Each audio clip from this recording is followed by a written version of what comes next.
The last roundup Horror Show.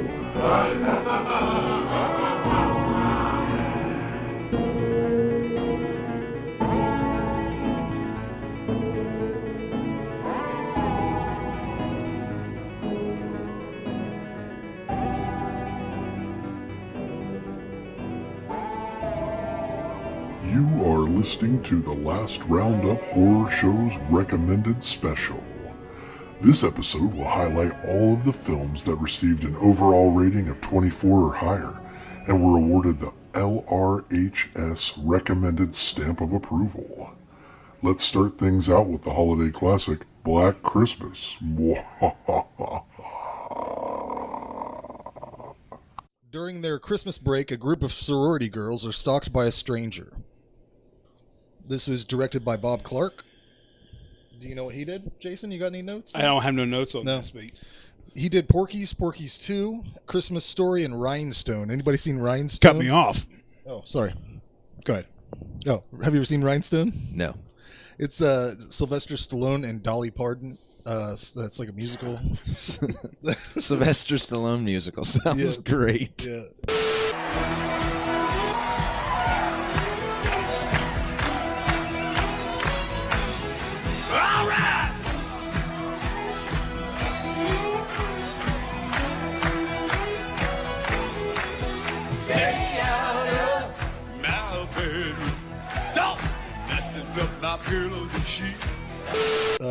The screenplay plays by Roy Moore, who evidently had nothing on his IMDb because I didn't write it down. Had Lois Lane in it. Lois Lane from like the Superman movies. Margot Kidder. Oh yeah, that's true. And John Saxon. Love John Saxon. Yeah. Had you guys watched this one before? Yeah. I think so. I'm not sure. This, like, I don't know that it's the first, but this one's always held as one of the first of the slasher trope kind of Although setup. One of the things I liked about this, because it was 4 years before Halloween. 4 was Halloween 78. This one's 74. A couple years before Halloween. The thing I liked about it was that it was set at Christmas, but the killer was not infatuated with Christmas. He was just fucked up, like really fucked up, dude. I love the first-person perspective shots that they did through a lot of it when it was the killer. It's like it was. I wonder how they did it though, because it's way before GoPro technology, but it looks just like the first GoPro video you would ever see. Yeah, I still like this one. I think it's great. Yeah. I like watching it too because there's a lot of the slasher, the killer perspective. It's a lot of everything from slasher, but since slashers didn't have a formula yet, it doesn't just do that. You can definitely see like Friday the 13th was probably influenced by the way this was shot. Well, and I think John Carpenter even said he was influenced by it for Halloween. Oh yeah. They call this guy when this guy like calls them all the time, and they call him Minor League. But the fucking phone calls that this guy's putting together are crazy, like masterpieces of producing. They had to produce this shit, man. There's like a baby crying in the background. He's talking to himself. It's like and in the 70s. Yeah, that ain't just fucking cut and paste shit. He doesn't have a computer. Yeah.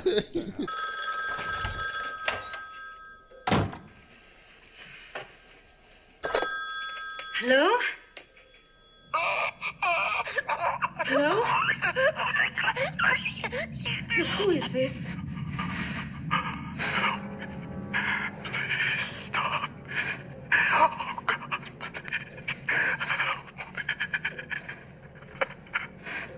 What do you want? Why are you doing this? Let me, Billy. I know you're doing this, Billy. You answer it, Billy. Who are you? For God's sake, what are you doing? I know what you did, Billy. Filthy Billy. Billy! Billy! Billy! Stop this!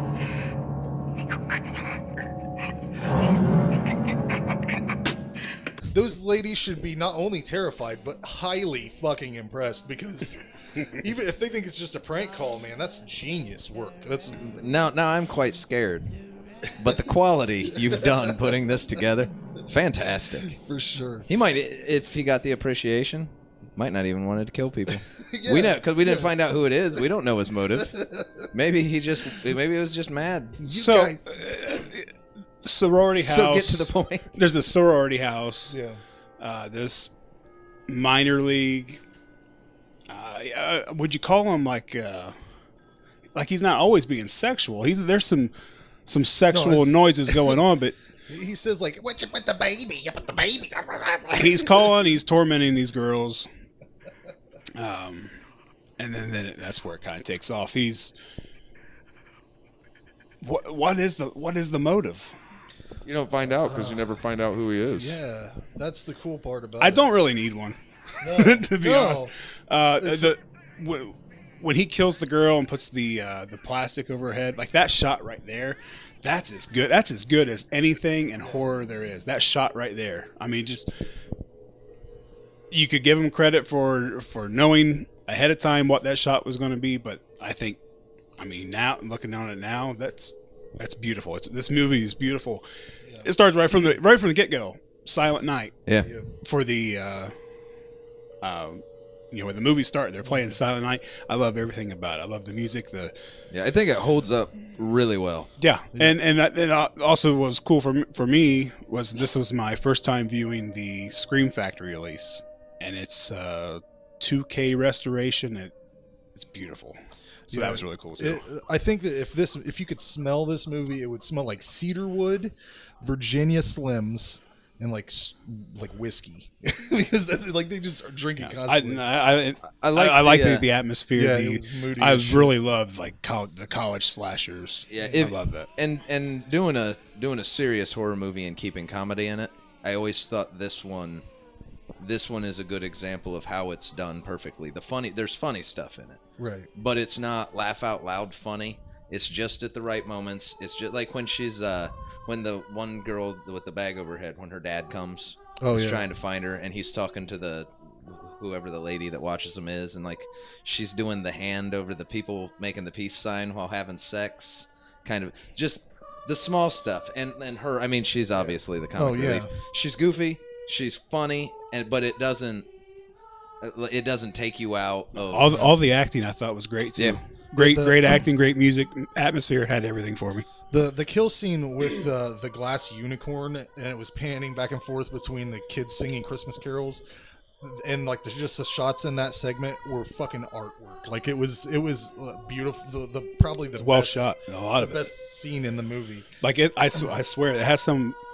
Like the ass shot on Texas Chainsaw, where she's walking up to the house, like that's an iconic shot, and I think this movie's loaded with 3 or 4 of them. Yeah, I give this an 8 out of 10. There was it was a little bit long at places, like the turtle sex scene was pointless, and then when the guy was bashing the piano, I was like, this is pointless exposition that doesn't need to be. He had to make his point. He was frustrated. He's mad, man. That turtle sex scene could have been completely eliminated. What do you got against turtle sex? Well, it was just it was Have you ever heard that noise? You seen that video? that noise that turtle's making? You guys seen it? I don't know. Go on YouTube. Miller's like, let me tell you about fucking The turtle noise. sex. Oh my god! I can't believe you haven't seen it. Okay, well here I'll put it right here. Yes.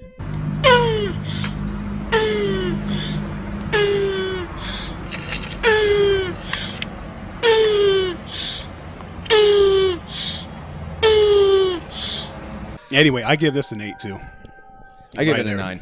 Whoa. Look how close we are on that one. Wow. Yeah, I give it a 9. It's the holidays. It feels good, don't it? It's Christmas spirit. I always give this one an extra little bit of credit because it's probably just something that comes with being one of the first kind of that slasher. But when you go back and rewatch a lot of the slashers, as much as I still love the old Halloweens, Friday the 13th, any of them, by the time those were really coming out, they had fallen into very cut and paste formulaic. This is how you do it. That one I think holds up a little better because it was before there was a cut and paste. So it's got everything that you want in a slasher movie, but it never did it in the way that everything else fell into. It has a different feel. So it's still one of my top slasher movies. Yeah, I want to go ahead and spoil it because the ending, whenever the guy's still in the fucking house and they just leave the girl unconscious on her bed, is fucking awesome. The phone just keeps ringing after he's done fucking killed her in there. It just starts ringing and it's just the static shot of the house with the guy standing outside. It's fucking beautiful. Yeah, I was surprised we picked this one because it was just it's well known, but I guess it's Show. the holidays episode and yeah.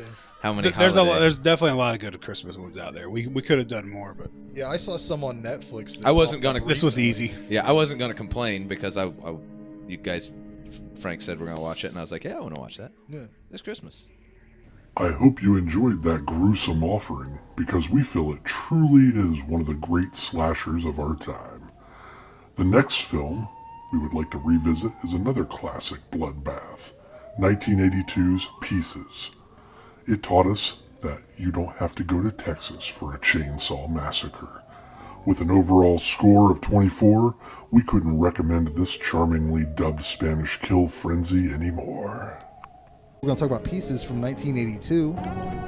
The summary: young co-eds are being dismembered by a mysterious murderer on college campus. The killer is attempting to put together a human jigsaw puzzle made from body parts.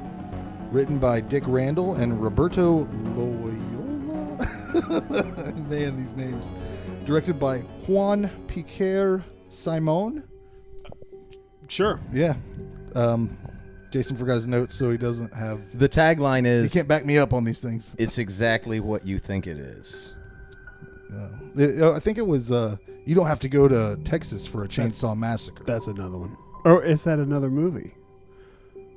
I Is think that this I movie? think this was this All one. right. I think I seen something. It sounds familiar. The one on the box says it's exactly what you think it is. It is, too. It is what you think it is. Yeah. Has one of the most memorable opening sequences. That's the only thing I really remembered from this movie was that. Little boy. That mom's not nice. No, but he does hacker. Those I love the special effects in this beginning part. There's some questionable things, but I love it. I love how it seems. Everything about it. The Italian. Spanish. Is that what it is? Spanish. I thought it was shot in Madrid, or something like that. I don't know. Do they speak Spanish? Yeah, I don't know, man. Jared, chime in on this. It's Do in they- Spain, it's a, right? It's a Spanish movie. Madrid is in Madrid? Spain. Madrid right? is in Spain. There you go. Yeah. So I guess it's not Italian. I was comparing it to. Yeah, lots of people say Italian, but it's not. And since we're on that, I did get the Grindhouse releasing on the Blu-ray, and that's one of the special features is the original Spanish audio. And in my head, I was thinking that once I was listening to the Spanish audio and watching the video, that it would be synced up. It's not, because they still go back and dub everything. They don't. I don't know. That seems to be a trend with foreign movies. They like to go back and dub it. Like, I don't know if they don't know how to work a boom mic or what, but they go back and do everything. Yeah, I figured it seemed like some of them could speak the lines, but they just weren't saying them clearly, and they were sharpening that up. You watched it in English. In English, audio, yeah, right? but some of them just seemed like if you were hearing what they were saying, maybe they were trying to say the English words, but they just weren't linking up at all. You talking about syncing up? Syncing up, yeah. And also the things that they say in English is there's a lot of things like completely different. Like when they're talking about, it's been a while since I've watched it with the English audio, but like when they're talking about the water bed in the gym and where the pectoral muscles are, like those lines right there, those are like completely different when Right. Yeah. That's one of the lines that I mentioned here. The one girl says the most beautiful thing in the world is smoking pot and having sex on a waterbed at the same time. She's not far off. But I don't know. Waterbed sex seems like it's you don't have any footing. It's nice when you're on the bottom. That's the only way they would work because the sides pop up around you, okay, so it's there you even go. better for them. There you go. But let's stay on. Yeah. Well, that's one of my points was I was like, these teens in this movie are delusional as fuck because they mentioned that, and then one of the girls wants to have sex underwater, and that's just horrible. I don't know. But besides the point, the soundtrack reminds me a lot of the Dawn of the Dead soundtrack, the way that it's like back and forth between like some droning bass type of stuff and then like some upbeat kind of like I'm shopping at the mall. What'd you think of that? Because I liked it. I liked the a lot. soundtrack to this a lot. I liked it a lot. That again with the Grindhouse releasing, you get the soundtrack on CD. Yeah, I was trying to. I looked it up. It was. I don't know if I wrote down who they labeled themselves as, but it was a group of people that combined put this album together. This is the longest I've ever heard anyone talk about this movie without bringing up the ninja.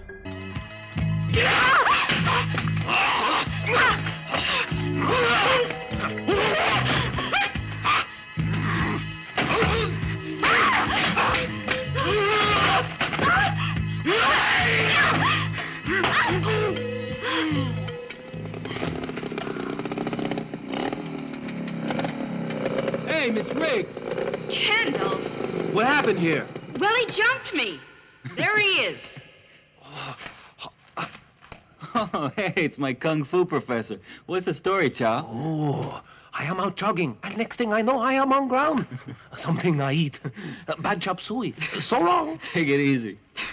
Yeah, that is weird, but the reason that you know why that happened, the dude that directed it was working on kung fu movies, and he just kind of inserted that dude in because he was like, I think his name's Bruce Lee, L-E, not L-E-E. Bruce Lee? No, it wasn't Bruce Lee. He was the guy that stood in for Bruce Lee. Gotcha. So that's how he got in there. And Yeah, this is just the first time that within like the first minute it's like, well, and what's with the ninja?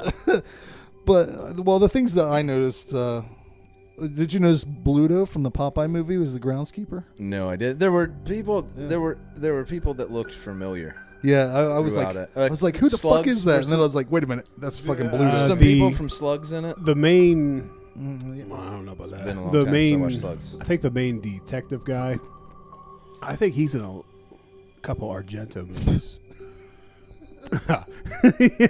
Do you want to mention the bugs now people think we're nuts? For anybody that's watching the video, you're gonna think we're having like little crackhead moments or something. But bugs are literally flying in our noses and shit. So. And it's hot here. Yeah, it's a hot. freaking sauna. We got bugs going. This is a different environment. It's gonna be a weird show. Let's see. The killer ended up being, spoiler alert, the dean of the school. And the thing that I laughed at so many things in this, like he hides from the cops behind a curtain at one point. I was thinking, how the fuck did he become the dean of a school if he's spending all his time killing people for a weird puzzle project? The cops are very bright. First of all, why do you have to get you got a college student to be like one of the lead investigators? Yeah. Then you bring in a tennis pro to go undercover at the school. Like what police? what are they doing over there in Spain? Yeah. All of this is why the movie is so good. Yeah. The movie's great. I thought all the way up till the end, and I just have a question for you guys. Why do you suppose they had that jigsaw puzzle corpse come to life and tear the dude's dick and balls off? Yeah, I have no. That's like too much hot fudge on your hot fudge. Well, sundae. that goes into like a it taking a supernatural turn. The last 2 seconds of the movie. I think they did it because it was right. I mean, it was a good scene. It's like I would, if I wrote that movie like that, if I ended up with a movie all the way up to the end, and I was like, what's the right way to end this? Blow it out the ass. It's like just blow it out the ass. That's the right way to end it. The corpse coming out of the hidden door or whatever. It don't matter how many times I watch that like always takes me back for a second. Yeah. Like, oh, okay, now I remember that. Yeah, I thought it was a really solid movie all the way up until that questionable end. I mean, it wasn't as bad as a big. You can't question that. It wasn't as bad. You can't question that. Oh, it part. wasn't. It wasn't. It might as well have been an after credits. I thought it fit better than the ninja. Right. Yeah, the ninja was. Yeah. And I'm not going to give it the dark song treatment because I liked it too much to do that. I'm not going to drop it all the way down for that weird shit. But yeah, I in my opinion, all this weird all the ridiculous stuff. It's why the movie works.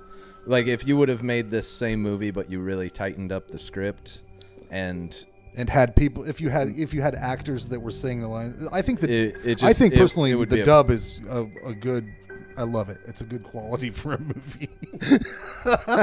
It sounds weird, but it reminds me of like Fulci and shit like that. Like they always had the dubs. Yeah, it's like sometimes when you hear a band where the recording is terrible, but it really works with what they're doing. Yeah, it adds to the ambiance. It's the correct mismatched dubs is the correct aesthetic. Yeah, for that's this what movie. we're looking for here. I gave this an 8 out of 10, gentlemen. Right on to you. No, you go, Jared. Oh, yes, I agree with Franklin.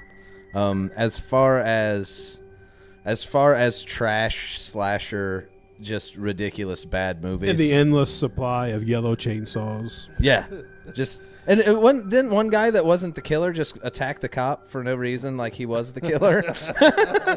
didn't that happen? Yeah. So they call the guy over. Do you think this chainsaw was used on this victim? Well, yes, it's sawed up. It's right here. I do. But yeah, I mean, it's a really badly made movie, but for like when you're talking trash, it's good. And I think it gets better every time you watch it too. Yeah, just garbage exploitation for the fun of it, ridiculousness. This is one of the top ones. This is one I remember from when I was a kid too, and yeah, I give it an 8. I'm right there with you guys. I scored it an 8 as well. You know what that means, guys. That's you got some bells and whistles going on. Yeah, no. Lots of blood, good amount of gore. It's good. It's a cheese fest. Another slasher you don't want to take too serious. If you're taking this movie serious, you're not gonna like it at all. I recommend buying it. The Grindhouse releasing. Well, it's kind of expensive now, but if you like this movie, that's a great release. I would recommend picking that up. But yeah, give it an 8. Yeah, and if you're interested in soundtracks and vinyl and all that shit, I saw a pretty cool release of this soundtrack on vinyl. Definitely worth looking into that. I'm sure. Did not see this one becoming certified. Yeah, I was. I kind of did. Great. I mean, kind of did. Yeah, this is it's got a pretty big following. Yeah, I didn't expect you enjoying all the cheese because I bought it. I mean, I paid up for this Blu-ray. I didn't know. I thought this was Frank's pick. Yeah, I didn't catch this one right when it came out because like the first so many. Maybe if you had it pre-ordered, it came with a puzzle of that chick. I didn't get that one, but still, it's a great release. I paid up for it. There you go, certifiable. Watch it. Coming up next on this very special episode of the Last Roundup Horror Show is the film we first gave the honor of LRHS Recommended, 1983's Videodrome. In this review, Frank questions the sexiness of Debbie Harry, and the term stomach pussy is coined. We're starting with Videodrome, 1983, written and directed by David Cronenberg. Here's the summary. When he acquires a different kind of show for his station, a sleazy cable TV programmer begins to see his life and the future of media spin out of control in a terrifying new reality. Any additional information, Jason? I don't know. The only tagline I've seen from this was stupid. It says, from David Cronenberg, creator of Scanners. It wasn't Long Live the New Flesh? I thought that was... I didn't see it. No. Thought that was it. Distributed by Universal Pictures, and this had a Criterion release on Blu-ray in 2010. This movie surprised me how much I enjoyed it because I didn't think I was going to for whatever reason. I guess I've seen Cronenberg and I like all the stuff I've seen, but I have somehow never watched this before. You had seen it before, right? Yes. Had you seen it before? Mm-hmm. Damn, I'm in the dark. A really good movie. I got lots of vibes of like Clockwork Orange and They Live, actually, kind of with the governmental whatever infiltration of your mind. It's the first thing I can think of that I like James Woods in, but Jared said that he's great in everything, so I got to look into him more. Yeah, he's James Woods. Watch Diggstown. I'm telling you, man. And this is the first instance in my life that I've ever been like, Debbie Harry is a little bit sexy, isn't she? Look at her. Because previously everybody's always like talking about how fucking sexy Debbie Harry is. I'm like, she's not though, right? But this movie proves me wrong. It's a highly erotic film, Jared. Highly erotic. In a weird way. In a weird society type way. You know what I'm saying? Like a weird body horror. Off-putting. Yeah. This seems like the kind of movie that if you watched it on multiple times, you'd notice something completely different every time. Because I know I'm going to watch this plenty more times. It's just there's so much to it. There's so much content. Yeah, there's not much more to say from me aside from never ever, whatever you do, no matter what you do, don't put a gun inside your stomach, pussy, because things get fucked up after that. What's your thoughts on this? Well, I thought the first act of this movie was painfully slow. The 30 minutes in this movie, and it's still just James Woods trying to find out more about Videodrome. The hallucinations and the body horror is all great, which is kind of I think a given with Cronenberg. Again, this movie felt way longer than the runtime. Mm-hmm. Hour 27 minutes. It was every bit of 2 hours in what it felt like. I don't know. Like lots of people like this movie. Some even think it's his best movie. The acting's fine. The music's fine. I do think it is kind of where it was. This 1983. And like this movie still applies today. Oh yeah, especially with as much as the technology is relevant today. That technology kind of replaces reality. If you want something weird to watch, like I know people are just into weird stuff. This is it. I really don't understand all the hype about it, but it's okay. I gave it a 7. Wow, see, I didn't even give my score. I gave it a 10. So you gave it a 10. Yeah, I thought this was a classic movie that I should have fucking seen like years ago. I'm like, why the fuck didn't I see this? Perfect. Oddly, you say that. I did. I think I enjoyed it more back in the day when I watched it than I did now. The first act of it was just really boring. It just drug on and on and on. So I think I just liked the dirtbag character, like how like he was like, you got any fucking tapes? What do you got? Like this fucking, he was really dirt. Like I could picture guys like that because he's like, it's kind of an underground tape. You never see this. I know guys that are like that. You never find this anywhere. It's fucking rare. Like, but really dirty, you know. Yeah, I give this one a 9. It's one of my favorite Cronenbergs. I think Naked Lunch is my favorite, but these two are the top. They've kind of switched back and forth. I really like the commentary on culture and how people behave and how they behave with technology. The fact that so many years later, it all still holds up really well, I think is really impressive. The body horror in it, it's Cronenberg, so the body horror in it it's just fantastic. I like the conspiracy feel. I've always loved stuff like that since I was a kid too. So this was one when I watched it when I was a kid. I always loved that stuff, so that kind of tickled that funny bone too. The first act is slow. I always felt it worked for it because it's kind of building the suspense of what is this, and mixing that in with the fact that he is kind of a sleaze. The commentary on about it just kind of how humans are terrible in general. And like everything, it's slow, but it builds slow to what it needs to build for it to work for me. It's just the stuff that Cronenberg does fantastic. You think it had the payoff? Oh yeah.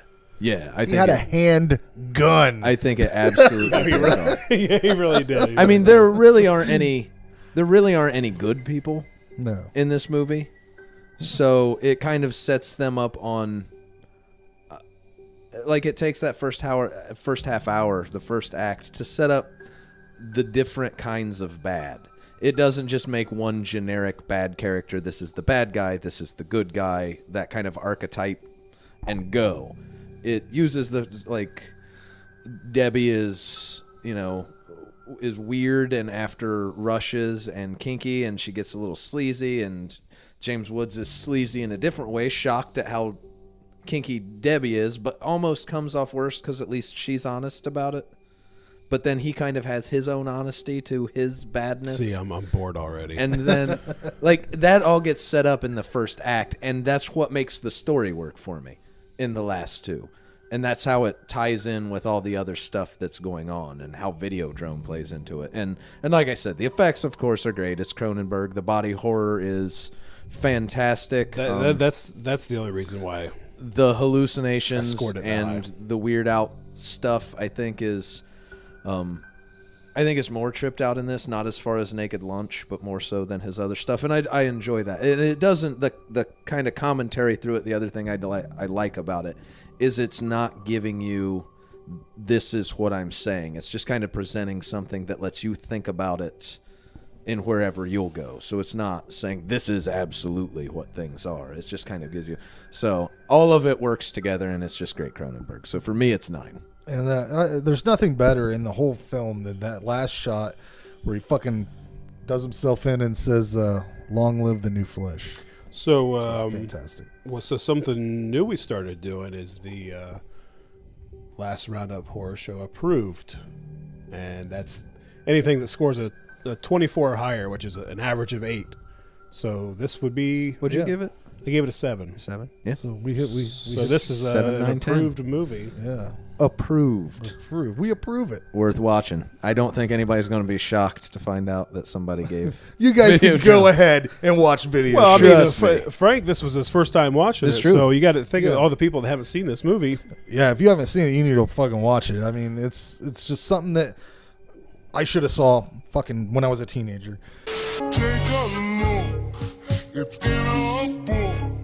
A reading rainbow.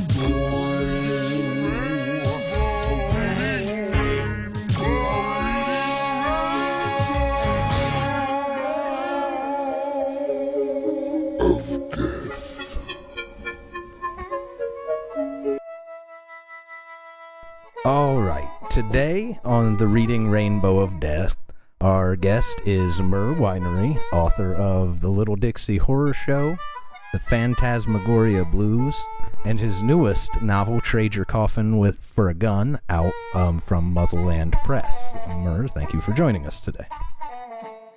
Thanks for having me. But I start out every interview pretty much just the most basic question: what is it that got you attracted to writing horror? I've always just enjoyed horror, even as a child. Mostly, I'd say my biggest influences were the midnight movies, and the late night horror movies. Been more influenced by cinema, I think, than by actual horror novel, by my writers. I've always been a big fan of Robert E. Howard and Edgar Allan Poe. When I was a kid, I always loved that stuff. So, but really, honestly, cinema and horror movies, especially the Hammer horror movies, the old Universal movies, Italian horror films, those are the things that really have shaped me more than actually literary influences. That's where my biggest influence is, and that's why I write horror, mostly because of those actors. That's one thing I think I noticed that stood out in all of them. Even the first one I read, Little Dixie Horror Show, is everything has a very cinematic feel to it. The kind of pacing and the presentation of it. I think you can tell you have that old horror cinema kind of influence in it, which I enjoy quite a bit. I'm a child of the 80s, so you grew up in the VHS era and cable TV era with horror movies. So I'm lots of horror television shows when I was a kid. Like Plenty Scary Movie on Channel 8 and Creature Feature and crap like that. So yeah, it's definitely an influence. And even the for those that haven't read, your stuff takes place in an area of Oklahoma called Little Dixie. I believe it's a place you grew up, right? Yes, sir. And even the theater in that town, I've noticed that pops up a lot in your work, like whether just a reference or it taking place there. So that's another kind of draw another kind of hint to how much you enjoy cinema is that you kind of have this old spooky style theater that shows up in your work a lot too.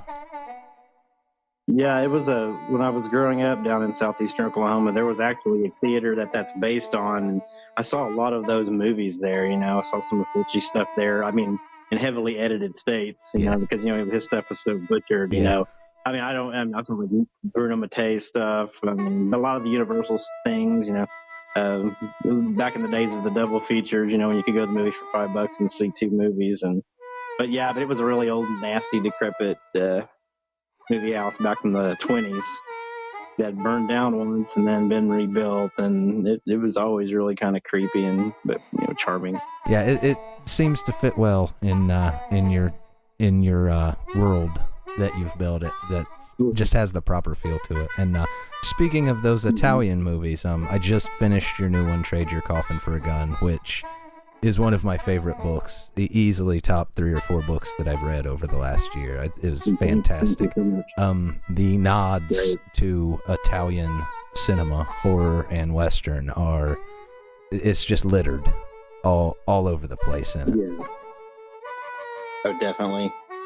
And crime, and a big influence too. I don't know how familiar you are with Italian crime films, but a lot of the 70s Italian crime films were a huge factor influence on it as well.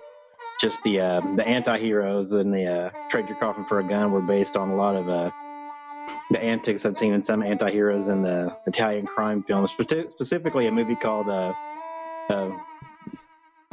Live Like a Cop, Die Like a Man. That was a major influence on the book as well. You should watch it if you've never seen it. I have not. A lot of my Italian experience kind of falls mainly into Fulci and Argento. Outside of those two, and the spaghetti westerns. I grew up watching. Yeah. I grew up watching those, a lot of those. But that's kind of the end of my knowledge. But yeah, I read through the author's note afterwards and checked off a lot of those movies. I got plans to watch those when the time comes available. What's your favorite spaghetti western? I grew up on Eastwoods, so the Eastwood movies are kind of are kind of take the cake. Those are the ones I've seen a million times. The other ones are just kind of the other ones are just kind of they were on. The Eastwoods were the ones that played over and over and over at my house. There was an awful lot of them, so Yes, there were quite a few, but and I lose sometimes which ones ended up being those and which ones didn't. So much Eastwood played, but the Hang 'em High and the Good, the Bad, and the Ugly, Outlaw Josie Wales, and yeah, exactly. That's totally a spaghetti western, even though it's Eastwood's movie. Yeah, and Outlaw Josie Wales was always one of my that one and Pale Rider, I think, were my 2 favorites. But yeah, and all of that is wrapped up in this book. And I was joking with Rab today. I'm not going to give it away to our audience, but when he told me this was coming and what he had going and whatnot, it was like, okay, Western horror, I can dig that. The sound of it sounded kind of vampires, so I was assuming cowboys versus vampires, which isn't an awful kind of generic, but yeah, it's not a good explanation of it. I was shocked at how far you ran with the horror aspect. I was not ready for it at all. I mean, you go deep. It is a gory, disgusting. It is a good, gory, disgusting, wild ride, and written in a pacing that makes it a blast. Thank you so much. I appreciate that. So I'll keep some of the spoilers, but out so it can surprise people as well. But don't just be expecting like vampires. There are ghoulish vampire stuff in it, but the dark forces run a lot deeper than just a vampire. So, but that's when it gets weird. It gets weird. Yeah. Like there was one part in it that I was like, okay, he's gonna go this route with it. Let's see how he kind of this noise. Let's see how he kind of dances around and handles this in a classy. Oh, nope. Nope, that's just a cult that does that. Huh. And I wasn't ready for it at all. And it completely caught me off guard, but in a great way. Like it tickled every horror bone in my body in the right way. Great. So, and now that was one question specifically I wanted to ask you about that. Do you ever hit a point to where you're like, no, I can't do this? Not yet. not yet. And that was, I haven't really. I was gonna say that was one of the things yet. about the book that got me is, even in the indie horror scene that I've been reading a lot of stuff over the last year, I wouldn't call the people reserved, but you can feel them hit lines and be like, okay, no further, or pushing it back to maybe keep the story coherent, or just from becoming too out there. There hasn't been a lot of books that I've read where people have approached with glee, I would say. Reckless abandon and glee, kind of getting to the edge of that line and then just unabashedly running across it and seeing where it will go. Yeah. And that's where I really love horror fiction, is when, because for me, horror, the brilliant thing about horror is it's the one place where imagination really has no shackles. Just as far as you want to go, it fits. And so when you get a writer who does that, like, that's really what tickles me. And I think Rab's book, Hillbilly Moonshine Massacre, this book, and Hate from the Sky by Sean M. Thompson, which is more bizarro than horror.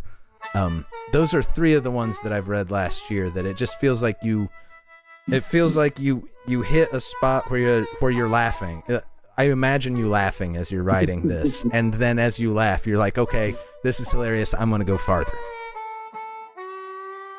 Yeah.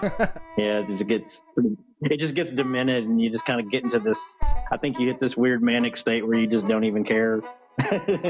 Yeah, and you do it brilliantly, I would say. And that's the other thing I think that's hard to do about it is, or I would guess is hard to do about it, is you never lose the story, or even close. I was tied to the characters the whole time, and what they were doing and where they were heading. The crazy never overtook them, which I always find impressive. Yeah. When you can go that out there but still keep the story coherent. Is that something you consciously really keep track of, or were you just writing and then like going back and fixing, make sure that happens in editing? Mostly just go back in editing, and that's where that sort of thing starts to get fixed. Rab was pretty instrumental in making sure that if it kind of got a little too freaky, I think he tried to pull the reins in just a bit, which was good, because there were actually some things I did in the beginning. There was a couple of scenes that were really, that I think I pushed it a little too hard, and he was like, this isn't believable. And he was right. Yeah. It's like, it needed to stay a little bit grounded, and I think he kept it grounded. So it was really watching him to keep it kind of on point. Yeah, that's just another question that always has me puzzled when I run into stories like this. Because to me it seems like it would be the hardest thing to do. It's not so hard to kind of let your imagination run rampant. And if you're a good writer, it's probably not as hard to keep your story concise, but letting the two happen at the same time just seems like it would be difficult. Yeah, I mean, a good editor's everything, and it helps that he's an excellent writer too. So I mean, he's got, I think he's probably got a little more control, and he's able to kind of keep it. Like I said, he was instrumental in keeping me, focused, and like I said, otherwise it did get a little, when the first draft of it kind of went all over the place, So, but now it turned out that I'm going back and reading it again. I didn't really read it for a while after I was done. I said that's actually pretty tight. I'm pretty proud of it, that it kept it. It was coherent, and it doesn't feel coherent when you're writing it. It just feels like it's just coming out, and and it's just like fire flying out of you, and then you think it's got to sound like a crazy person ranting, and then you go back and read it, and you're like, wow. Like a lot of that I owe to Rab, though. was good at kind of keeping the crazy under control. John's a good fella, a very level-headed and clear-spoken person too. So he's a good guy. Yes, good guy. So John, thank you. Exactly. And now, sorry, my dog's barking. I gotta shut her up real quick before I go further. I'll take out all this extra stuff. I'll edit it out. Stop it. All right. Now, we didn't talk much about the Little Dixie Horror Show, but that is your first book you put out, correct? Yes, sir. And a collection of short stories. I would say it is as great as an example of great as an example of indie horror fiction as I think I could give someone with the real aspect on horror.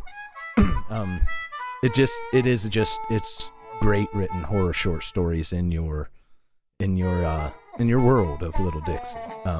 Now, how long did it take you to write that one? It was probably about a year. I'd actually had a couple of one of the stories that actually been published before in an anthology was The Girls of Rebel Run. And after that, I had some mutual friends in Oklahoma City that were in the music scene, and he introduced me to Literati Press, which was Charles Martin, who put the book out. And I just sent him a couple of things, and he liked it, and he said we could do something with it, and we put it together. And but it probably took it was really fast. I mean, it seemed like it really, once it caught fire, it didn't take much work. The second anthology, Phantasmagoria Blues, it took a little longer because I wanted to stretch a little bit. It's not quite as, Rab would say it's not quite as grindhousey, or a pulpy. It still is, but not quite. I think it's a more disturbing and dark book, but it's definitely not as pulpy as Little Dixie Horror Show. Which I think works for it because it's me stretching my wings a little bit on it, and I like it. And it's a little harder to get into. I started reading that, but I was when I got it, I was right in the middle of the Mississippi Bones album, and concentration on anything at that time.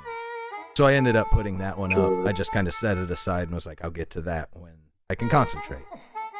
So, sure. Yeah. I can't specifically recommend that one because I haven't read it, but I am glad you talked a little bit about it because I imagine it's quite great. The other two of yours I read have been fantastic. Thank you. Let me see. We're about at the 16-minute mark, so we'll just kind of anything new you got coming on the horizon that you would want to plug, letting people know where they can find you, and let that noise go out. Letting people know where they can find you and your stuff. You can find me on Facebook on my Mer Whinery Facebook page. I have a website. It's www.littledixiehorseshow.com. Right now, I'm kind of not really sure what I'm going to do next. I've been writing a bunch of short stories for another possible collection, but I might write another novel. So I've got a couple things I'm kind of juggling at the moment. Right now, I'm just trying to focus on plugging Trade Your Coffin for a Gun and see how that goes. I don't really have anything definite about what I'm going to do next yet, though.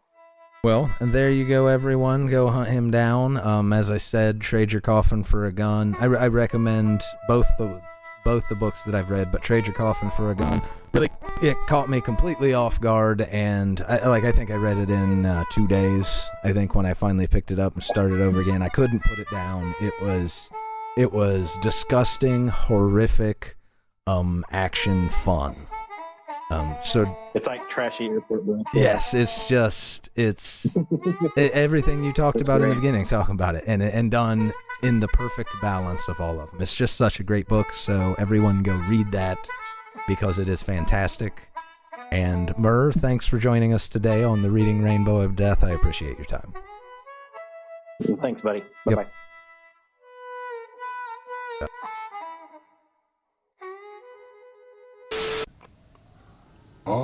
Yes, I love to read. And I'll surely pick up a copy of Trade Your Coffin for a Gun. And while I'm ordering books, I might as well check out another author I've heard so much about, Randall Wotan. I see he has a new book out called A Crimson Autumn, collection of short stories. I think that would pair quite nicely with my brand new Mer Whinery selection. Oh, and since I'm ordering all this stuff on Amazon already, I might as well add a copy of our next feature-length film to my cart, The Exorcist 3. Essentially, it's a direct sequel to the original Exorcist, written by William Peter Blatty, also known as the book Legion. The film had a lot of controversy surrounding production, and it's equally interesting as the film itself. Exorcist 3 from 1990. Oh, man. Summary for this film: a police lieutenant uncovers more than he bargained for as his investigation of a series of murders, which have all the hallmarks of the deceased Gemini serial killer, leads him to question the patience of a psychiatric ward. This one was my pick, and man, this was one of my favorites. Yeah, it's gonna be a high rating for me. And just so kind of a little bit more on the story. If you haven't seen 3, I imagine most people have seen 1. Pretty much what happens in this story is the cop from the first one is friends with a priest of the guy who, a priest who is friends with the priest who fell out the window at the end of the first one, and they get together every year on like the anniversary of his death and watch A Wonderful Life. You find out through it that that priest, although he died, played by our own Jason Miller. Even that though did fuck me up when I saw that. Even though he died, the demon in The Exorcist was very angry about getting kicked out of the little girl's body. So he put the Gemini killer, which is this killer that you don't know about, in that priest's body. And he kind of bounces around in old people's heads. Why didn't you just read us the Legion book? Well, just read us the story. I was about done. There it is. So you have the Gemini killer in the priest from the first one's body. Also, and sometimes Zool, or no, what was it? And what was the one from the first one? Zozo? Or was it Captain Howdy? What the fuck was the demon? Oh, Captain Howdy. Yeah, was that what it was? I believe so. Because there was 3 different fucking people in this body. Yeah, but what's the killer's name? The Gemini killer. The Gemini killer, yeah. Is the killer in this one. But he was put in there by the demon that was cast out in the first one. It took him years to put enough brainwaves in the priest's body back together to make it function again. No one's understanding you. And now he is possessing old people in the crazy place that he is and using them to kill people the way the Gemini killer used to kill people. What a mess.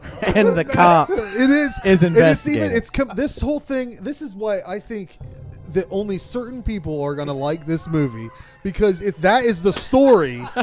And then it's compounded with confusion by the fact that during production they had shot the whole movie with Brad Dourif, who is fucking amazing. He should have won an award for this. He is fucking amazing. He doesn't have an award. That's the acting in this. It's George C. Scott. He's an acclaimed actor. But he's good. I fucking lose my shit. He's great. Every time he's like talking to him after the movie, and he's like, "Stand close.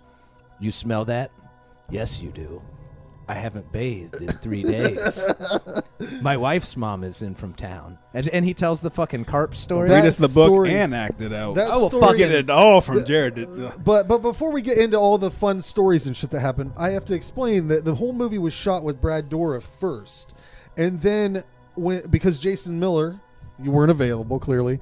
At the time. When they went to shoot. So when he became available, the studio's like, "Oh, you got to work him in somehow." And William Peter Blatty did not want to do this. He's like, "This is fucking stupid," but he had to abide by their fucking deal. So he decided to flash back and forth in the same character. What was the guy's name? Father Dyer? Yeah, what was Brad Dourif's character? Father Karras. Or Patient X, or the Gemini killer. That's why it gets so goddamn confusing. Father Karras is the one that died in the first one. But basically, sometimes it's Jason He's using Miller. his body. Sometimes it's Brad Dourif. It's always the same character, but all that shit Jared said's the story, so it's even more confusing. Both are Father Karras. If you watch it, I'm sorry to the viewers and listeners. When you watch the movie, it's way less confusing. This is all you need to do. Let all that shit go. None of that story matters. Fucking throw that out the window. Focus on George C. Scott. He is the best part of this. Honestly, if they would have not did the whole movie and just took George C. Scott and the dude who played Father Dyer and put them in a buddy Yeah, flick, they were good together. I want to watch that TV show or that fucking movie, whatever that is. Yeah, and just a movie of Brad Dourif. Oh yeah, yelling about shit.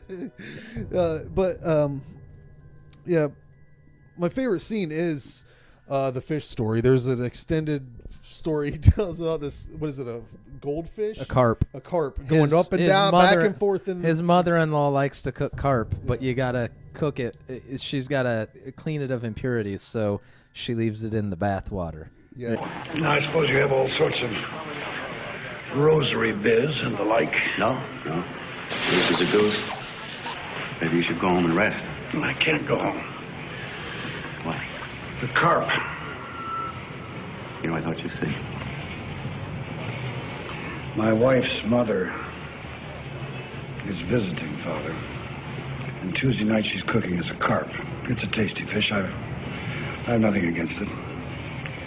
But because it's supposedly filled with impurities, she buys it live.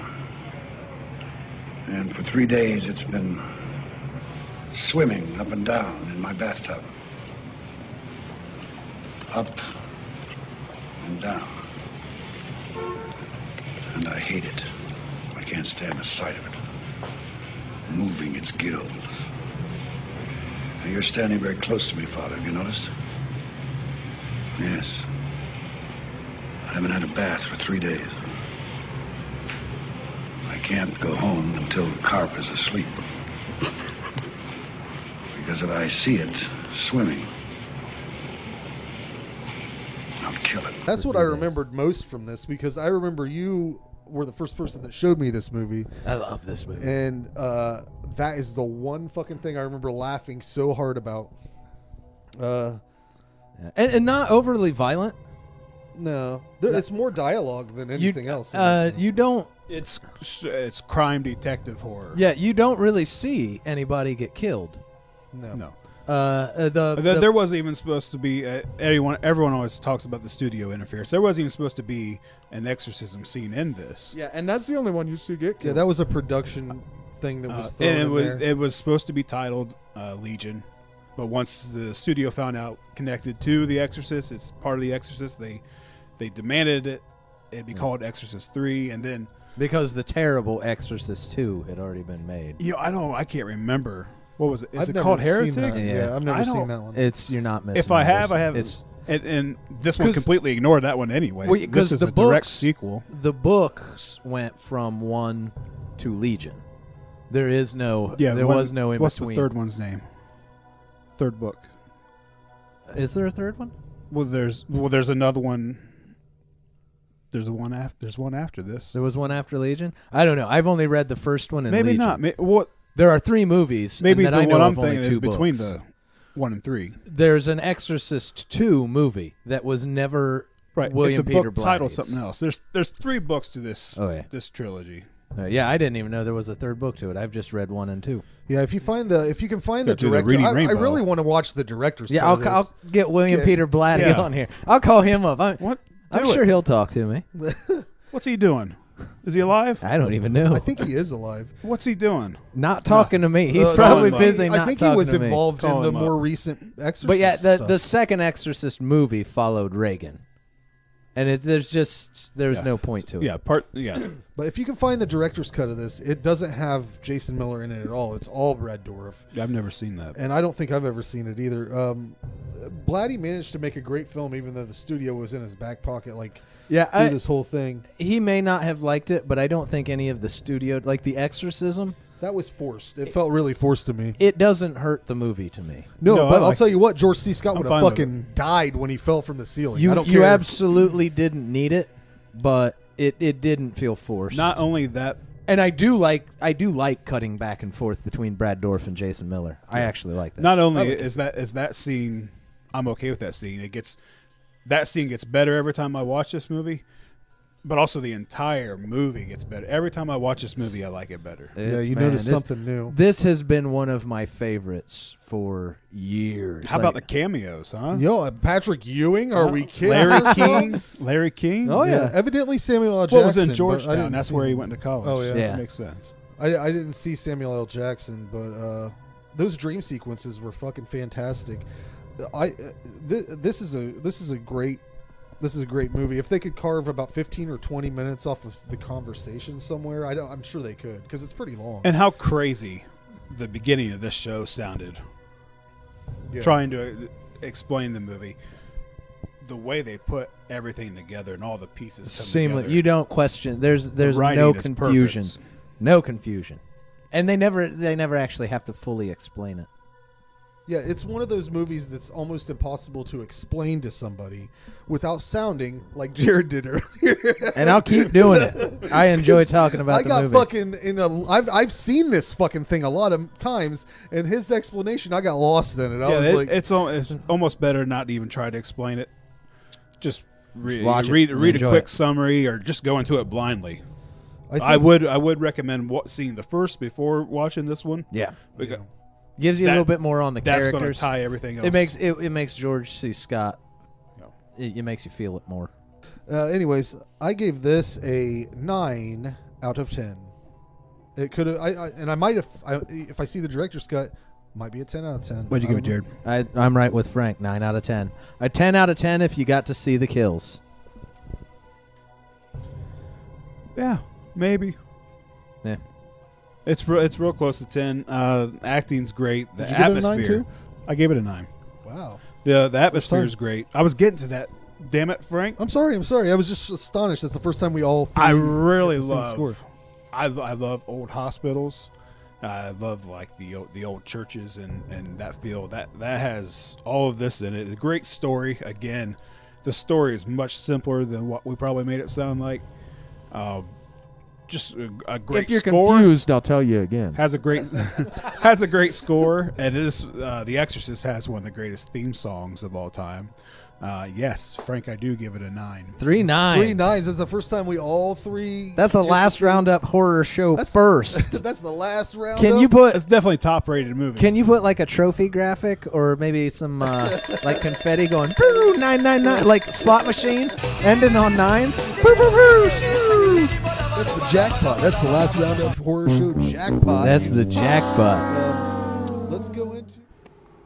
Brad Dourif is truly fantastic in The Exorcist 3, but equally as fantastic is the star of our next featured review, Andy Serkis, best known as Smeagol, or Gollum, from Lord of the Rings. He has also a million other things that he's worked on over the years. One of his deepest cuts is a film from 2008 entitled The Cottage, in which Serkis plays an inept kidnapper who is forced to deal with a maniacal farmer in the middle of nowhere. The special effects are great, the blood and gore are everywhere, and the laughs are abundant.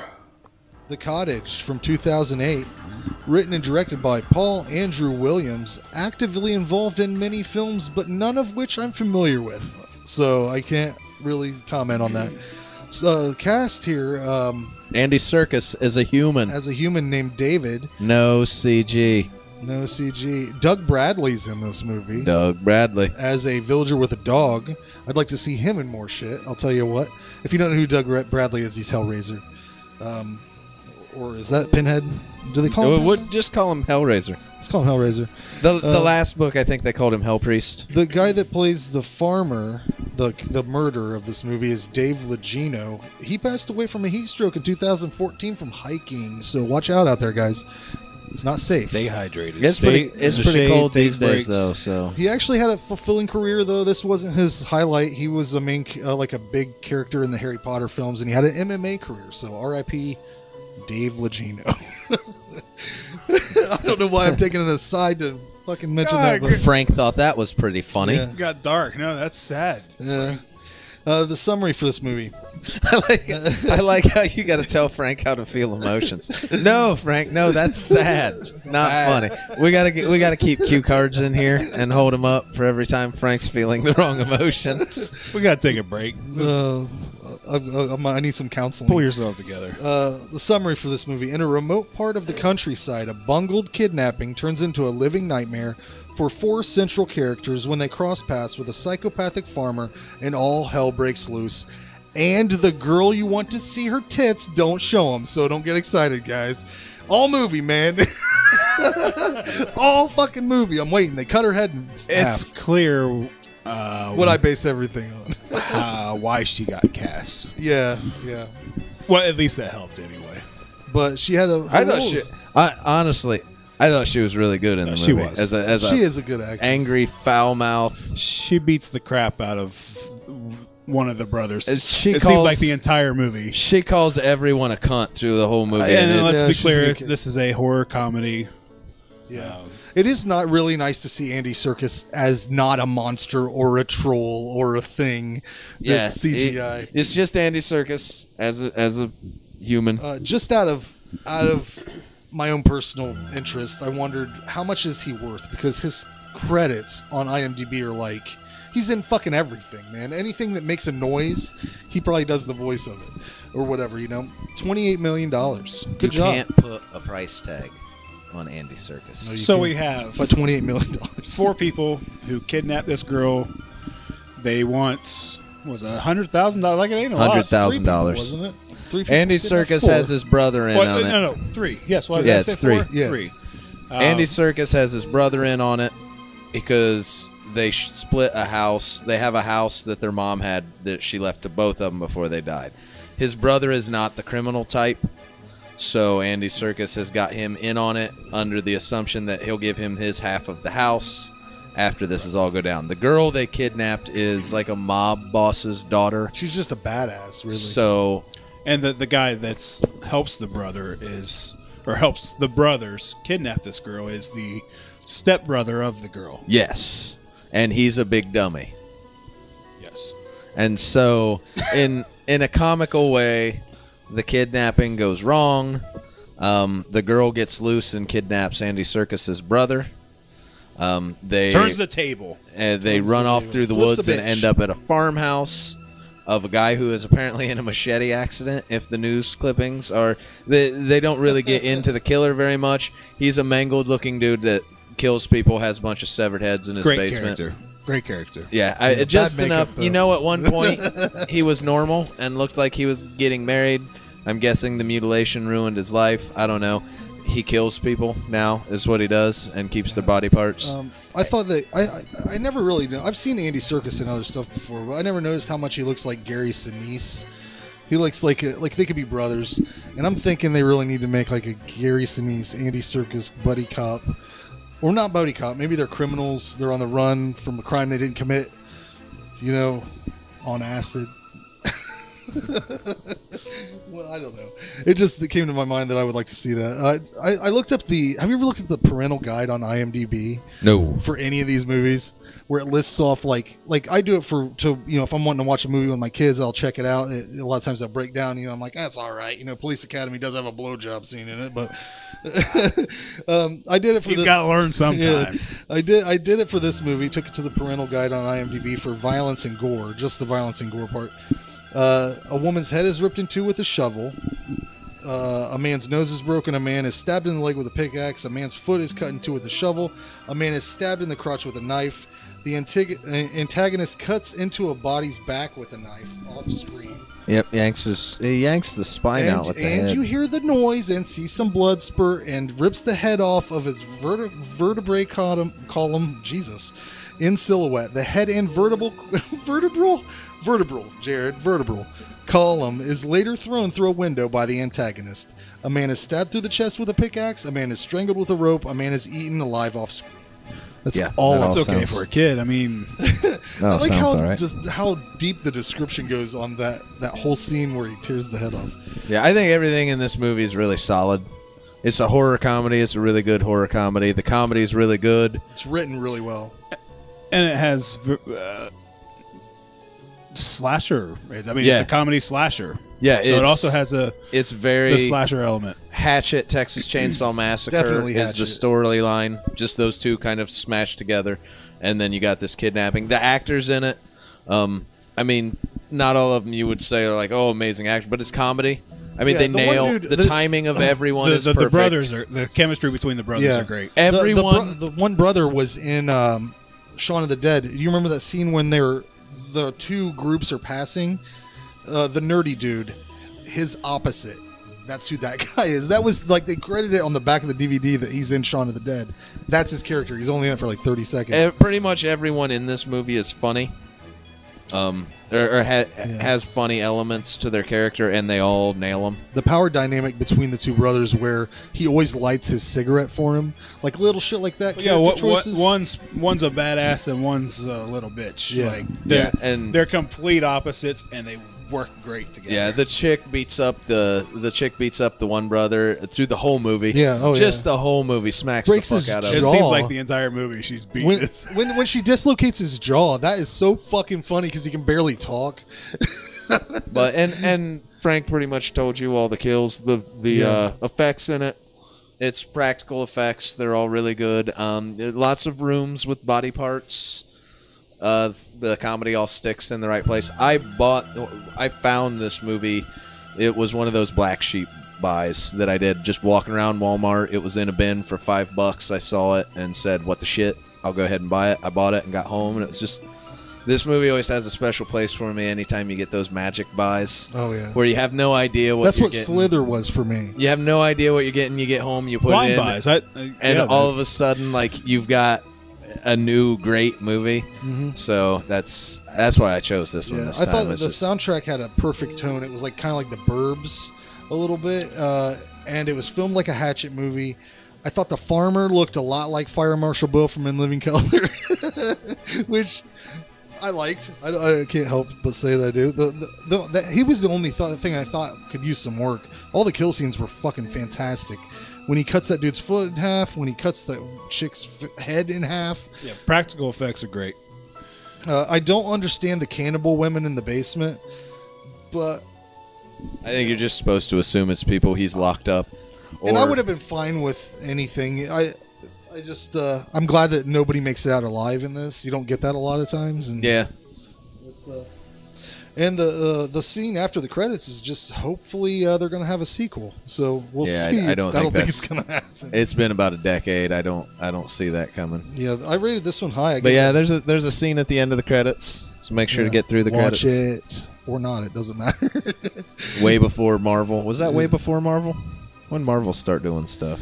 A long time ago, though. If you technically count like the original Punisher movie. Or, No, I mean when they start doing like the Iron Man. When it was Iron Man. I don't know. Yeah, Around whatever. This time. I gave it a 9 though.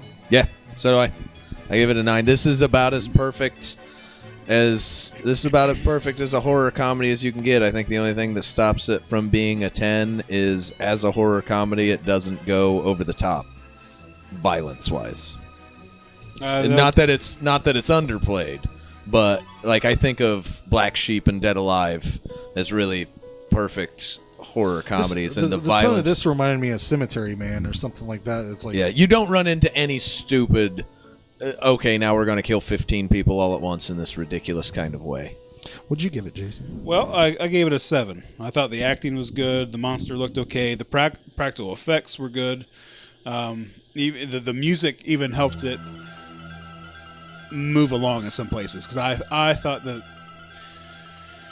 I thought it was a little slow sometimes. I thought the pacing was a bit off. Like I would have liked to have seen more of the monster portion of it. Like they spent a lot of time just in a kitchen, and it's not necessarily bad because again them two together is good. So 7. A lot can be said about new horror not having the flavor or passion of yesteryear, but these last 3 reviews have the spirit, the love, and the craftsmanship to be considered modern-day classics. Please enjoy our last 3 featured reviews: Deathgasm, The Ritual, and The Babysitter. All 3 are fantastic in their own ways, and all of them are recommended by our 3 hosts. Keep your ears peeled for a brand new set of reviews to drop on July 10th. Our Friday the 13th special will of course be released on Friday the 13th. Thanks for listening. Deathgasm. All spelt in capitals. Lowercase is for pussies. How'd you guys like this one? I liked it. Yeah. Straight away, the very first thing that I noticed was the visuals of it. It looks great. Yeah, Jared had told me that before he finished it, he told me that it was what did you say, like a teen romance comedy or something? Yeah, I watched it in chunks. I watched up to where the teacher starts throwing up blood, and then finished the rest of it like a day or two later. So that first chunk I thought was very like teen comedy. It was heavy on that, I thought, and light on blood, but it more because That's when you don't because they were doing the when you don't get the ending right away. All I had was like 2 days to sit on that bit of it. They were doing those intercut drawing things like they did on Superbad and shit like that. A lot of dick drawings and a lot of dicks in general. Well, and the second half of the movie is... But also there's Power Rangers in this, dude. There's 3 people from Power Rangers in this. The second half of the movie is where all the great stuff is. I don't think the first stuff is... I don't think it did any detriment. It's just if you only watch that. I walked away being like, I don't know about this one. This might not be what I thought it was going to be. And a lot of times metal movies that focus heavily on metal, it feels a little forced. Yes, I think someone. I just watched another one. I think it was Devil's Candy. It was very, it was metal, and I agree. They all feel forced. Yes, someone. I don't know if it was the people making, but someone was into this. Like when he pulls the Autopsy record out. Yeah. Like someone was around being like, no. But why so much Trivium? Trivium was on every fucking thing. It was everywhere. But yeah, the main characters are like, I mean, you look at it, they make them into like black metal, the blackest of black metal kind of dudes. They did a parody of that. What's that band? That black metal band. Can't even think of it. But they did a parody of a black metal video. But but then, like you said, when you start tossing in like Trivium and you're moving into a generic, like that, it's just never done great. But it didn't. I mean, for what the movie is, it doesn't fucking matter. No, because everything's over the top. None of this, all these little things. None of it matters for the what main the movie dude. is. What's his name? Brody, is that his name? And the lead girl are both from Power Rangers, one of the series, and the chick from the record store that does the psychic readings, she's from Power Rangers also. It's Power Ranger movie. But they say you can sync this movie up to Iron Maiden's Live After Death, and it like perfectly aligns like a Pink Floyd. I may try that thing. Yeah. Basically, these guys. What happens is this kid, his mom gets put in jail for trying to suck off Santa Claus. Is that what happened? Yeah, she was high on meth. And he has to move in with his really religious uncle and dickhead cousin. And of course, they lump him in with a slobby dude and a fucking nerd that plays D&D. None of that matters. A metal band finds a hymn that raises a devil. Yeah. They play it not knowing what it was. The town turns into demons, and a lot of people get A lot of killed awesome shit happens. in crazy, ridiculous ways. I love it when he kills his cousin.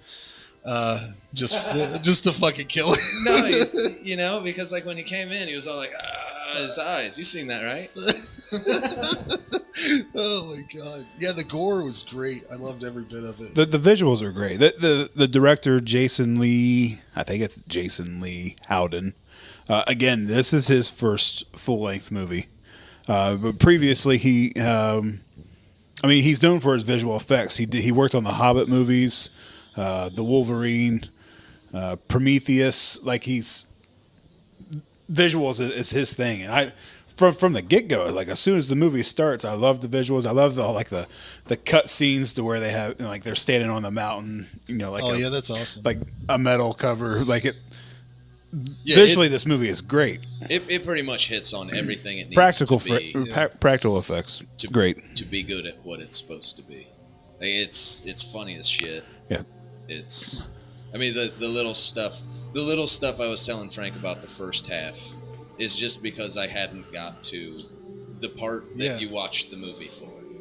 and all I had was the parts that you don't care about, and so that second half of the movie. I mean, honestly, I'm not going to take away from Good's film because I think it's really good. But you can just watch the second half of the movie. That's true. I mean, it's one of those. He was just warming up his first. And you'll first miss half of the movie. You'll miss some good stuff, a few good scenes in the first part, but it's not quite as. That's my only issue with it is normally those kind of movies are full go from the beginning. They waited till halfway through. Doesn't hurt the movie, but in this kind of movie, I don't want to wait. Just, I mean, it's called Deathgasm. Yeah, Let's I didn't. just get to it. Going off the trailer. I didn't expect to like this movie as much as I did. Like I didn't think I was going to be into it that much at all. But yeah, I figured I would. There hasn't been much of those New Zealand over the top. Yeah, I love that New Zealand accent. I don't know why, but I just fucking do. The old Peter Jackson stuff with Dead Alive and Bad Taste. One that I almost picked for this time for my old one, but I decided something else instead. Black Sheep is another one. I just got that. Yeah, it's so good. Yeah. Maybe I will pick it instead of Body Melt. It's 2006, but that's over a decade old. Yeah, I just. We shouldn't have restrictions. I just ordered from the UK real cheap. It's only like I got it like on DVD $5. too, Frank. I might pick that one instead. But anyways, like Black Sheep and Undead, I believe that one was another New Zealand one. Like they're and of those, Deathgasm's probably my least favorite. Undead's the one with the aliens in it, right? Yeah. Yeah, that's really good. but I still rate it pretty high. I mean, it being my least favorite is. That doesn't mean it's very low. Like I love those New Zealand over the top, just crazy, insane, nonstop death and ridiculousness. Yeah. I like that in a movie. It was a really, really good movie. Would you rate it, Jason? Let's see. I gave it a 7. I gave the plot a 5. I didn't. The writing to the movie. I mean, there's. I gave the plot not relevant. I mean, it's just the middle of the road. Like it wasn't bad, it wasn't good. It is what it is. I liked the acting in it. I thought the characters were great. I gave it a 7. There really wasn't a whole lot of atmosphere there, so I think 7's a good score. I think in the end, the reason this one is it isn't as high as Undead or Black Sheep or Brain Damage is because the overall story isn't as ridiculous as like Dead Alive. A rat monkey bites a dude's mom and he keeps the zombies in his basement and they spread. That's ridiculous. The Black Sheep, a dude's humping a sheep. That's a good story. Genetic. That's an 8 in my book. So, but a dude's rat monkey humping a sheep to make a genetically superior sheep, and they turn into were-sheep. Yeah, were-sheep. Like that is an undead aliens taking over and raising. Oh, and that dude has that awesome shotgun. I mean, that's the storyline from Plan 9 from Outer Space. I mean, and this one is a couple kids form a metal band, and it's not as over the top. But he does use the power of a tasty fucking guitar solo to bring his buddy out of the devil. it's like I said, it's just not as over the top. And in those movies, I like them. It's just way over the top. This wasn't over the top enough for you? Storyline. Because I thought this was. I mean, I said that earlier. Everything's over the top. I got it right here. Wrote it down. He has a spin move with 2 chainsaws, and he has corpse paint. It's over the top. We were talking storyline. The storyline wasn't as over the top as what I like in those. Right. And his wife also helped. I give the movie a 7, but I give the second half of the movie a 9. The second half of the movie is everything that it should be. Your guys' scales kill me. I went with an 8. Wow. This is right in my wheelhouse, but I thought that the devil at the end, that could have been done a little bit fucking cool, because everything else was so awesome, and that was like. I feel this was a little Tenacious D. Too. Yeah, I felt that the cutaways especially. That looked like some shit out of their albums. The devil at the end looked like a really bad version of Dave Grohl in Tenacious D. Yeah, and they said that this was based on Evil Dead, sort of. So why would they could have done the beginning different without? Don't involve the school at all. Get the school out of there, and it would be a lot better because that made it seem like you were watching Look, She's Hot Now or whatever that fucking movie is. They took time. They took time to introduce characters to you. Yeah. And put them in situations to make you think about who the characters are.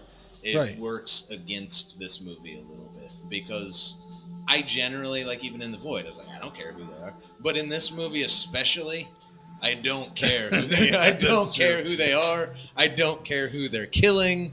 Just do it. Yeah, because the beginning, like, what, half hour, it's like, Sandy, or whatever the fucking names are. The part where, what really got me, and it was one of the parts that came close to my end of the first chunk that I watched. Like, when you get into, pass this guy the note, I didn't pass the note, I showed up instead, I'm going to start making out with my best friends. Like, all of that, you could have had more people getting killed instead of that. Yeah. It tries to make you care. Yeah, it tried to actually make a more normal, stronger story. Yeah, that kid gets bullied, gets pushed down, It just they added real life stuff into a not real life movie. Yeah. Unnecessary. What a Jim Dandy film this was. The Ritual. What year did that come out, you say? 2017. Just now, just recently. Check it out on Netflix. Summary: a group of college friends reunite for a trip to the forest, but encounter a menacing presence in the woods that's stalking them. Directed by David Bruckner, known for Southbound and his short on VHS. He also did the Signal, which is... That's pretty high up there for me. If you guys haven't seen The Signal, check that out. Written by Joe Barton and based on the novel by Adam Neville. Aaron Neville? It's Aaron Neville's brother, Adam. Did Aaron Neville? It totally is. Check out this producer credit, though. Andy Serkis. Huh? Yeah, I saw that. I'll tell you what. I just love movies about guys in the woods, so it doesn't fucking matter what they're doing to me. I mean, the setting of this movie, it hits on so many levels. The forest, hiking, camping. I love that. I'd watch this movie. I'd watch fucking Daniel Stern and Bushwhacked. I don't know if you guys have seen that one. Anything Whitewater Summer with Kevin Bacon's a good flick. Oh, but no, these guys are some buddies that are going up to do this hike because their friend gets beaten to fucking death. Let's pause right there for a second. Pause. Let me ask you guys what you would do in that situation. Well, you have to not go hide behind a stack of bottles and stand beside your friend, I would assume. So what do you do? They didn't have a gun. He just had the pipe. I believe they didn't have a gun. Yep, just have the pipe. The dude had a glass bottle in his hand, and his buddy stand there 2 on 2. I say you don't just stand there.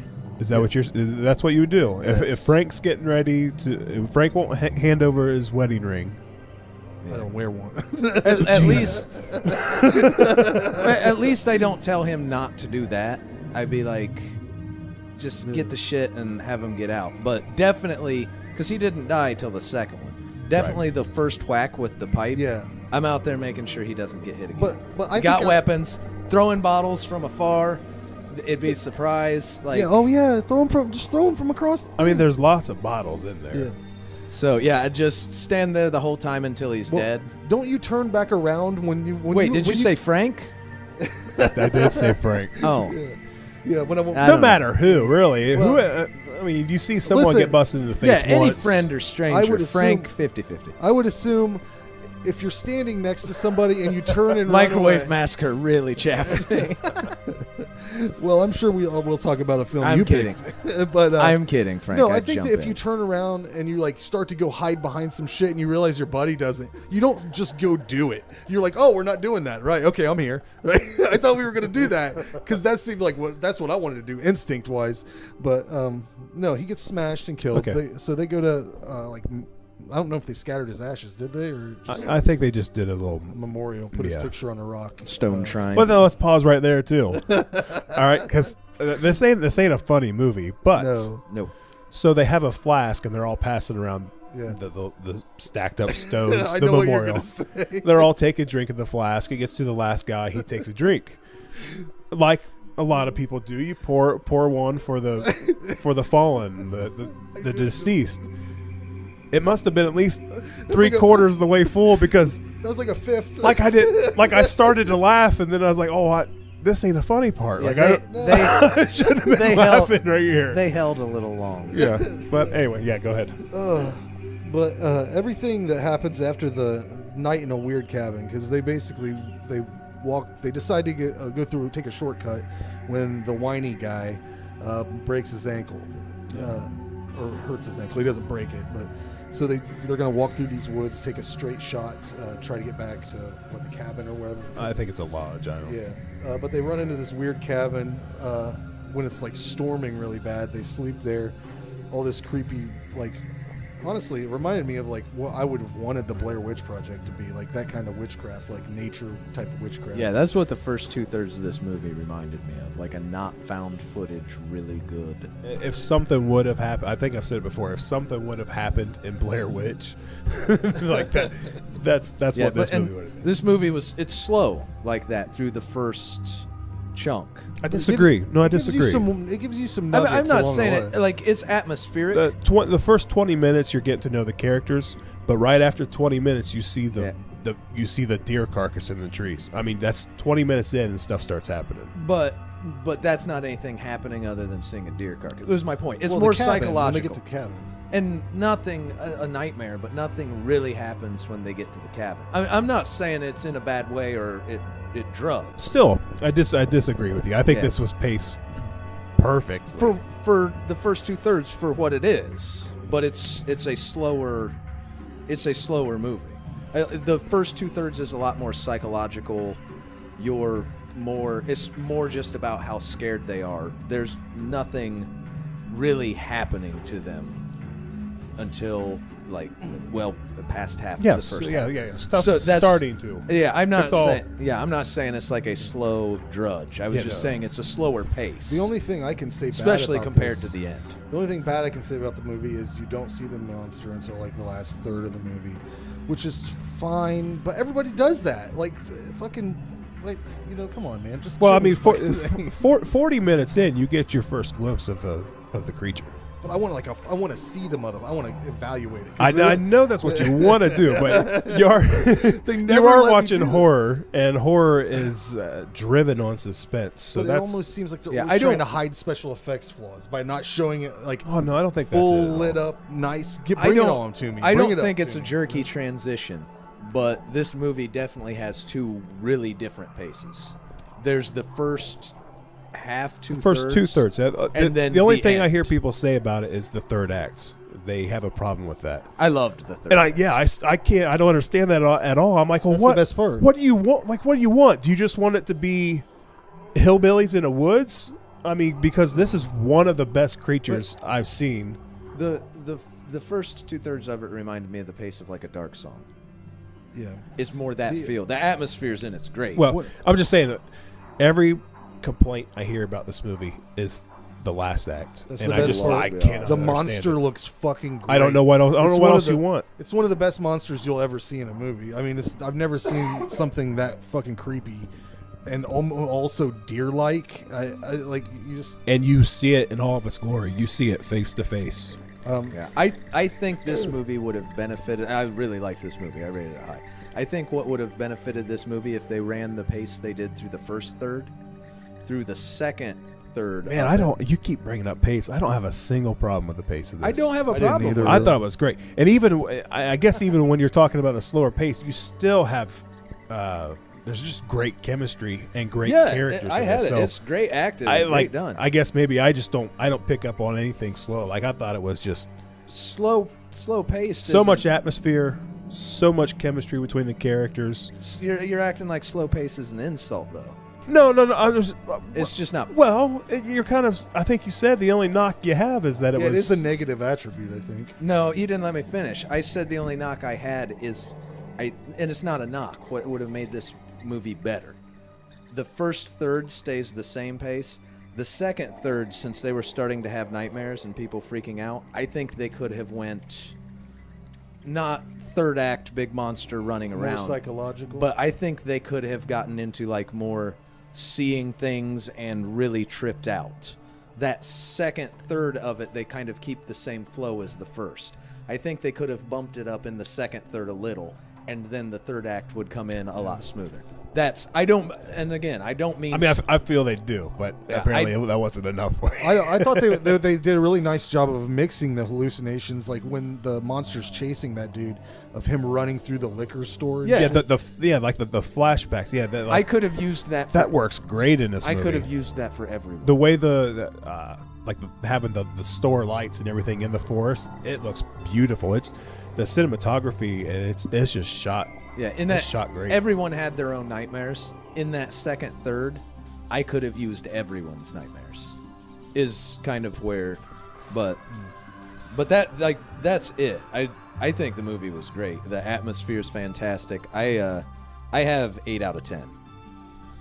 Yeah, I give it a 9 out of 10. The cool thing about the monster is, and I just wanted to mention this before we move on to Jason, but it was a descendant of Loki. Yep. And I read up about it, and it said that these, like, they're tricksters. So that's what a lot of the delusions that he's making people have are. And of course, he marks the people that are suffering enough in life, and that's what that whole room full of dead people is. Yeah, what a great scene that is, and freaky. I forgot to mention too. I love monsters. The monster in this is fantastic. Yeah. It is an amazing looking monster. The storyline they put behind it's great too. Like I said, most people's problems that I've came across is the third act, and again, that's the glory of this movie. But the best part. But like you mentioned, that room up there. At first, I was like, what? Like what are these? Like I thought they were, just like figures made out of sticks, like you see in the cabin. Yeah. And then once they start moving and stuff, and then it clicks that she said that this god, the bastard son of Loki, takes people with great pain, and he'll take that pain away and make you live forever if you worship him. And then once that clicked with me, like, so these are, I'm guessing, like the oldest people in this village type thing. I think it's great. Yeah. I haven't heard anyone complain about the third act, but that shocks me because this is one of the first of those. I know you hate when I use the term, but slow, suspenseful psychologicals that they build up the tension the whole way through. 99% of the time, you don't get much at the end. Yeah, I don't know what people want. And like this is one of the first ones I've ever seen that they deliver full bore. They build it all the way up, and then are like, bam. Yeah, I agree. I thought it was fantastic. It has great characters. The music, it has a great score. It's beautiful, shot well. The creature is one of the coolest ones I've ever seen. The atmosphere, like I've said, camping, hiking in the woods, like that's stuff that I'm into. So that brings more of a reality to it all. And my first rating on this was a 9. And I got to thinking, like, what is stopping me from giving this movie a 10? Can't think of a single thing. And I did the same thing with Exorcist 3. Like, I don't know if I'm scared to give movies 10s or what, because the Exorcist 3 should have been a 10, and this is a 10 for me. Like, this is the most I've enjoyed a modern movie. So I think you're gonna, well, hopefully you see a lot more 10s coming out, but yeah, I don't know if I was just scared to give movies 10s or what. But I mean, like The Exorcist 3, not to keep going back to that, but we all gave it a 9. Like, really, like, again, that it had one thing that I would add, and you don't see any of the. Well, we ain't gonna go back to that anyway. Yeah, I don't want to think about why I didn't give it a 10. And this one has a reason for me too why I wouldn't give it a 10. It'd have been a 10. If my initial score was a 9, and I'm like, what am I doing? Like this, I enjoyed every single thing about this movie. I really hope it gets a Blu-ray release. I want it on my shelf. Yeah, this is one of the best new ones I've seen. 10 all the way, easily. Let's go with The Babysitter. Let's go with The Babysitter. And that probably a nice, agreeable, everyone's on the same page. Gonna go down smooth. Like a cup of water. You won't even know you're drinking something. Yeah. Here's the summary. The events of one evening take an unexpected turn for the worst for a young boy trying to spy on his babysitter. That's exactly what happens. Yeah. Written by Brian Duffield, who also wrote the 2015 sci-fi film Insurgent, which I've never seen. But do you know who directed this movie? McG. Did you check him out? Yeah. Did he do Supernatural? No, not Supernatural. McG? Yeah. A TV thing. Supernatural. Is right? it Supernatural? I think it's Supernatural. He did Terminator Salvation, Charlie's Angels, tons of TV. Yeah, nothing really good. I watched Supernatural. He did some music videos. You want to know what music videos he did at the start of I this seen movie? that. Korn. Oh, I did didn't something see with Korn, I seen think. Smash Mouth All Star, Sugar Ray Every Morning, and Sublime Santeria. So those are some 90s things. I met Sugar Ray one time. Did you?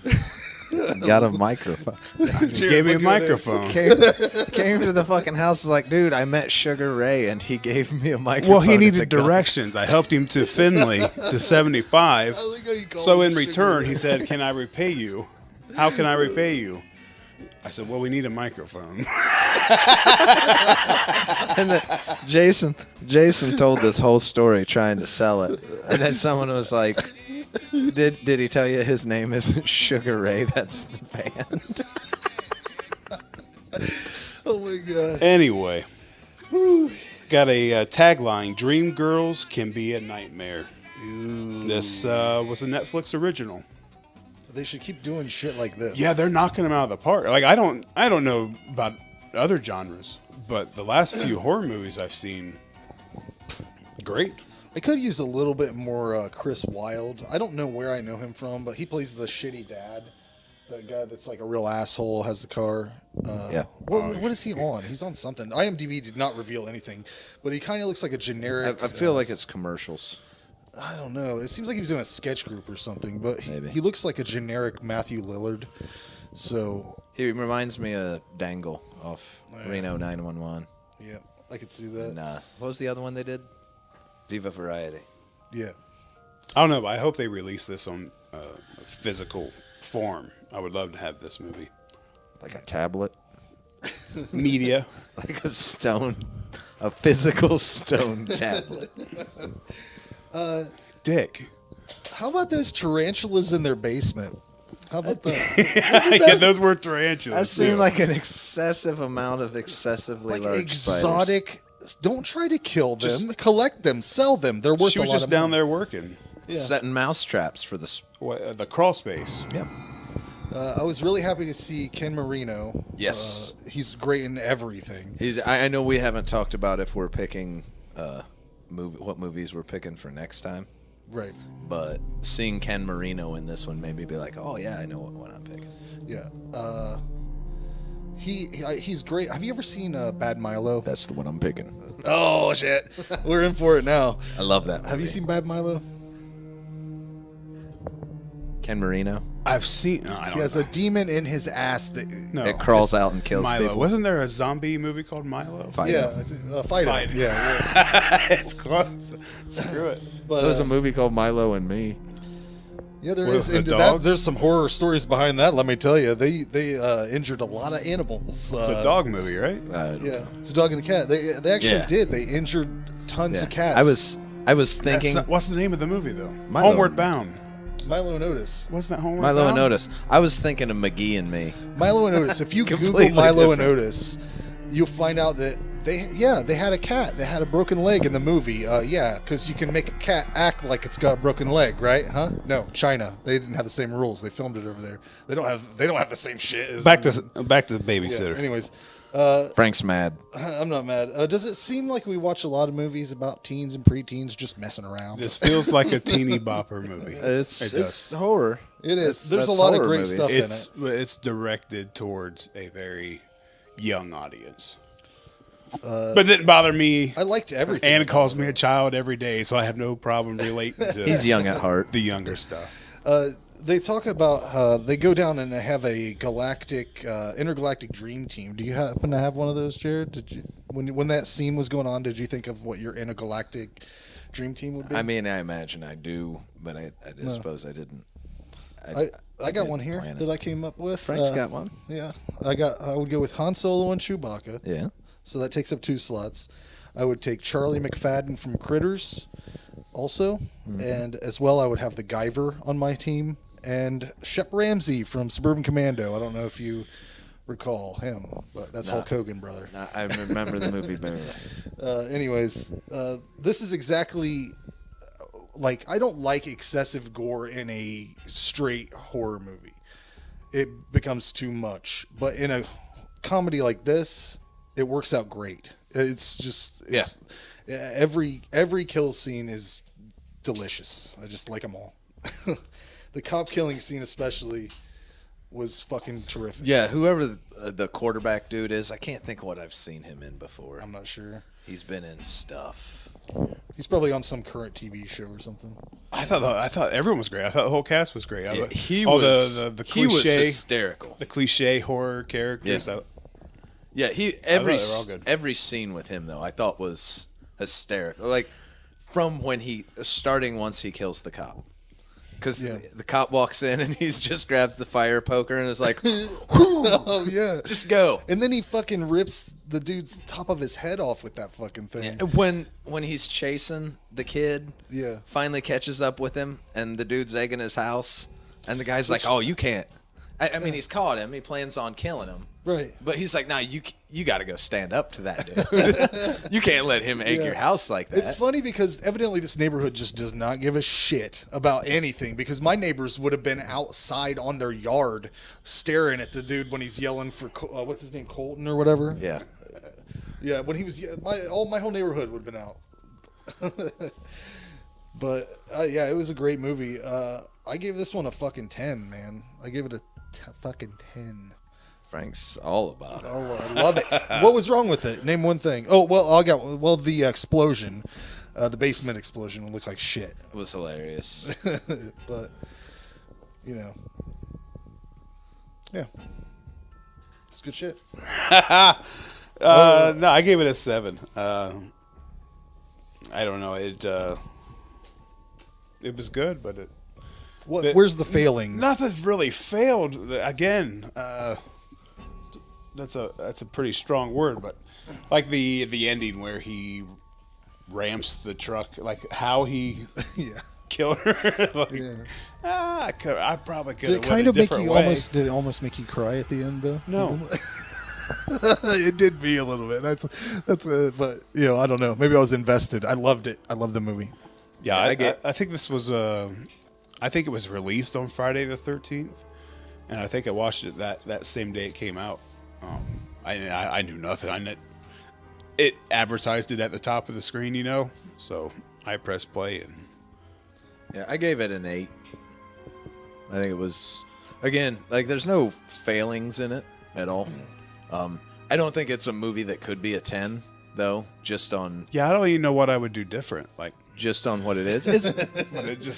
It's fun. 7's good. It's a lot of fun. All the jokes land.